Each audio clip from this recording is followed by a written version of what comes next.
FLM, wide open thinking, world-class work, and far-reaching results. Now with locations in Minneapolis, Columbus, Indianapolis, and Washington, D.C.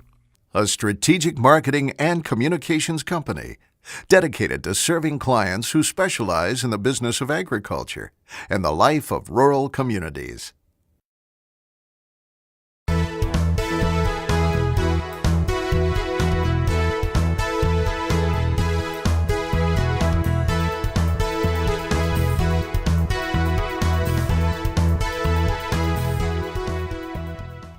Bob Young with American Farm Bureau Federation, thank you so much for joining us on Agri-Pulse. Great to be here. President Obama recently signed the new Farm Bill into law earlier this year, and now USDA is working on rolling out various programs. When do you and American Farm Bureau expect the agency will provide more details about the commodity program? Well, they've tried to come out with provisions, whenever they can and as quickly as they can. We've had the disaster provision language, for example. It's been out for a few months now. We had another kind of minor commodity announcement last week. I think they're working as hard as they can to try to get this information out, but specific dates on when we're going to get all the detailed rules on ARC and on the price loss coverage and supplemental coverage option, all those different provisions, I don't think anybody knows at this point in time. And you mentioned ARC. Yeah, as you know, Commodity Title offers growers a one-time irrevocable choice between ARC, that agricultural risk coverage, and price loss coverage. Some folks have suggested that ARC will be a better option for America's corn and soybean growers. Do you agree with that statement? Well, I think individual producers are really going to need to spend a lot of time looking at their own individual situations, conditions, and also their expectations. ARC is going to work very well for particular folks. Price loss coverage is going to be more appropriate for others, and again, it almost depends really on your specific individual needs. Are your yields very well coordinated or very well correlated with your county yields, or do they differ quite a bit from how your county yields happen to move? That's going to provide a lot of reason for folks to make different decisions. The combination of price loss coverage and supplemental coverage option, et cetera, is a different package than ARC. So again, individual producers are going to need to spend a lot of time. I'd also say that the ARC county provisions are very different than the ARC individual provisions. And they're very, very different program designs. So you need to really spend a lot of time looking at those differences between those two.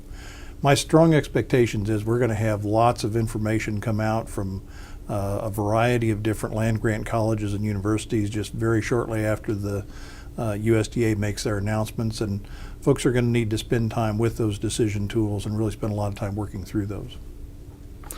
And growers who select that price loss coverage option can also select supplemental coverage option. How do you think this option will impact the level of crop insurance that a producer might buy?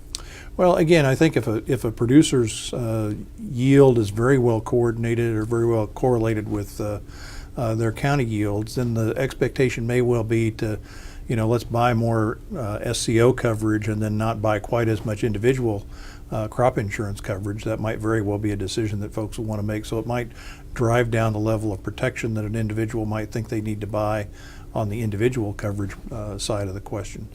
But again, if you've got a lot of difference between your yields and what the county yields happen to be, then you're going to want to think about that very differently. Again, I really suspect that we're going to have a lot of decision tools that, yes, are going to take a lot of time and a lot of work, a lot of energy on the part of the producer to work through those tools. But I do think we're going to have a lot of decision tools out there once the rules do finally get announced. And how much of a grower's decision on the commodity title do you think will be based on what they expect prices to be over the next 5 years? I mean, we've seen them go down fairly steadily here recently. I think very much so. If your expectations are, don't forget what the reference prices are under the price loss coverage provisions, et cetera, that we're talking about, low threes on corn, for example.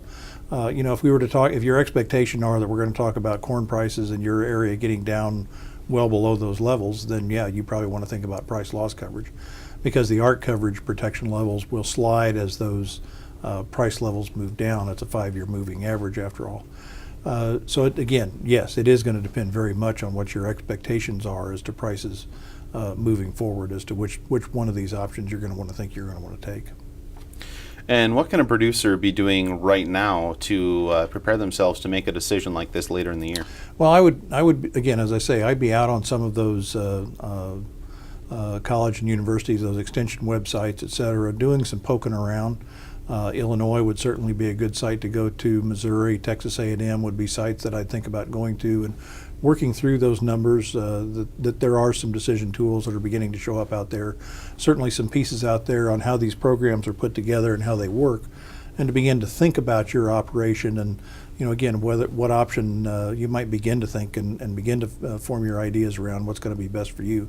Again, these are there's a lot of different nested decisions in these options. The question you raised about PLC and SCO and your insurance coverage is a good example that, these are nested decisions. Do I do PLC? If I do PLC, do I do SCO? If I do SCO, what do I do then with my individual crop insurance coverage? These are nested decisions that you're going to need to think through. So again, I think working through some of these decision tools are going to be very important. There's a lot of decisions to make. It's not like the old days where, you basically had one option on the table. Were you in the program or were you not in the program? Now you're in the program, but I've heard some of my extension friends will tell me that there's north of 400 different decisions or 400 different combination decisions that a producer would need to make on a field. So, need to really think about this and be ready to work through a lot of different numbers in order to figure out what's best for your farm. I suppose such a multitude of options can sometimes lead a producer to almost kind of paralysis by analysis. That's certainly true, but the three big decisions, again, are do you want ARC County, do you want ARC as an individual program, or do you want the price loss coverage? Those are the three big decisions. But again, understand there is a big difference between ARC County and the ARC individual. The ARC County is a commodity by commodity decision. It's or commodity by commodity coverage. You're covered for corn, you're covered for beans, you're covered for wheat, for example.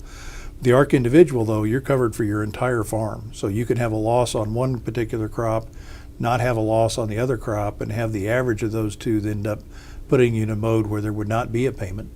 But on the other hand, it is a whole farm protection. So there are reasons why you may want to go down that road. Very involved decisions here between the ARC County and the ARC individual decision. A lot of producers are going to be scratching their heads and making decisions on this over the next couple of months. They will be. Bob Young with American Farm Bureau, we appreciate your time here on Agri-Pulse. Thank you very much. Enjoyed the opportunity.